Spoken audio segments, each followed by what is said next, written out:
Hi, this is Jack Westman for ESAnews.com here in Paris, France for the Electronic Sports World Cup 2014.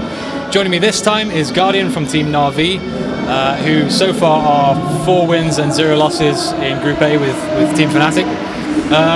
GuardiaN, first of all, welcome back to Paris. Is it good to be here again? I don't know how many times you've been here. Actually, it's my first event. Oh, really? ESWC, so it's great. Great feeling. First time, it's great. Actually, the opening game, it was my first opening game probably in all events I have been on each. So yeah, it's great. You're a little bit nervous before your first game? A bit. All right. I guess that's quite rare these days, right? Do you ever, what makes you nervous as a Counter-Strike player? Is it a group stage match at a tournament like this, or once you get to the grand finals stage at a big tournament, what makes you nervous? Actually, it's the opening game in each groups. Right. I mean, the first game is the hardest one. If you lose to some the lower tier team, and you have to win. You have the favorite, so yeah, that makes the player nervous because you don't know what can you wait from them because you haven't played them. For example, we haven't played Kick for a while. Yeah. So it was very hard to play them, and that makes the player nervous. Okay, well, we'll come back to Kick and those kind of teams in a second. But you've had a quiet few months, right? You came 5th to 8th place at ESL1 in Cologne. Didn't go to DreamHack Stockholm. Weren't there at Face It last weekend. So run us through what you guys have been doing for the last 2 months or so. Actually, we had 2 LAN events. It was StarLadder in Kiev. Yeah, which you came second in? Second, yeah. We lost on the last map in best of 5 against LDLC. LDLC, yeah. Then we had the Moscow event, the Game Show League finals. Right. Also, it was Virtus Pro, Hellraisers and MyXMG, where we won against Hellraisers in the grand finals. It was 2-1. Actually, it was best of 5, so it was actually last map also. And then we have been playing just practice games and some individual games. That's all. So you're still in pretty good shape coming into this event. Well, let's talk about the matches you've had so far in that case. So you started against Kick. You said you hadn't played them for a while, and you beat them 16-5. Was that just business as usual? What was going well for you in that game? We had just game plan that we cannot let them what they want to do. We won the knife round. That was a important factor of the game. Then I was trying with my op to do the first frags, which I made maybe in 10 rounds in a row. So the most important thing was to not let them playing their game, and that's why we have won so huge. Right.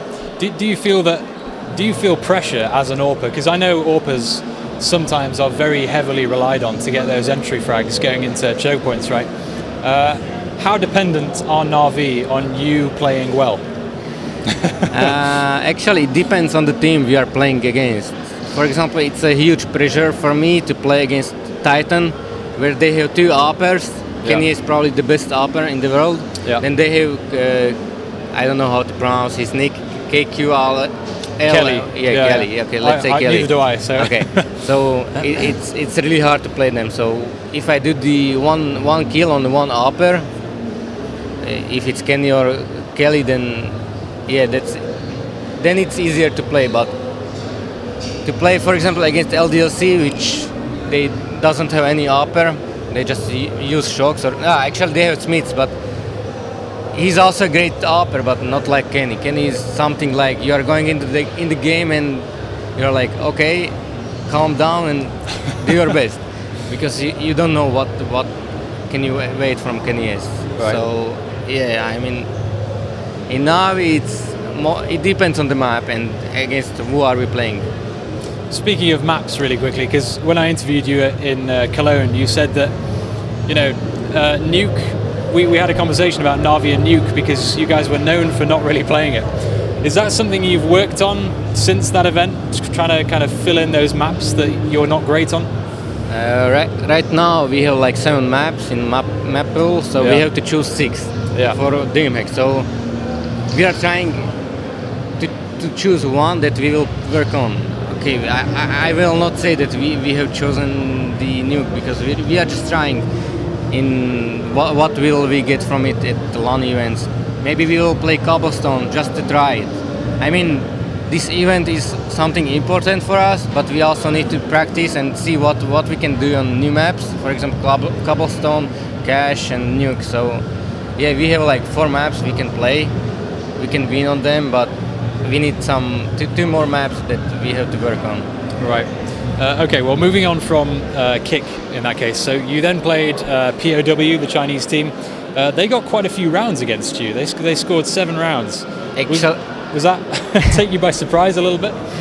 Actually, they were pretty good aim-wise and skill-wise. They were shooting headshots. Yeah. And I mean, it was something like Scream style a few months ago or maybe a year ago when Really? Scream was like beast. I mean, he's beast still, but they were like one-tapping from pistol, from AK, from M4. So it was like really hard to play with, even though we won 16-7, but they were good.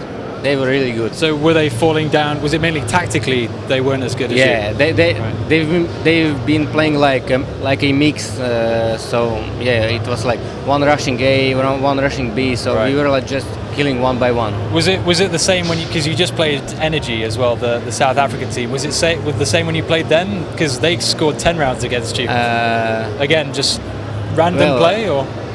I mean, we played Nuke, probably our worst map, but we won 14-1 as City, which means that they probably don't know what to do as T side. So I mean, they failed as team in T side. So I would say it was the same, but on City side they were playing so good. I mean, they had some team play, even though I will say that we were arguing with each other that hunters and getting frags, so everybody wanted to get some kills. So probably it's our fault that we gave them 10 rounds. But I'm not saying they were not good. They were shooting good. They had aim, they had skill, but team-wise they were not that good. So that's something they should work on. Okay, and on the way to, well, before the interview, you and I were talking about your group in general, and you know you've got Kick, who you said were 3rd best in your group. Then you've got POW, Norwegian team who you beat 16-14, and Energy. Do you feel like you were always going to qualify from your group? Was this an easy group for you guys?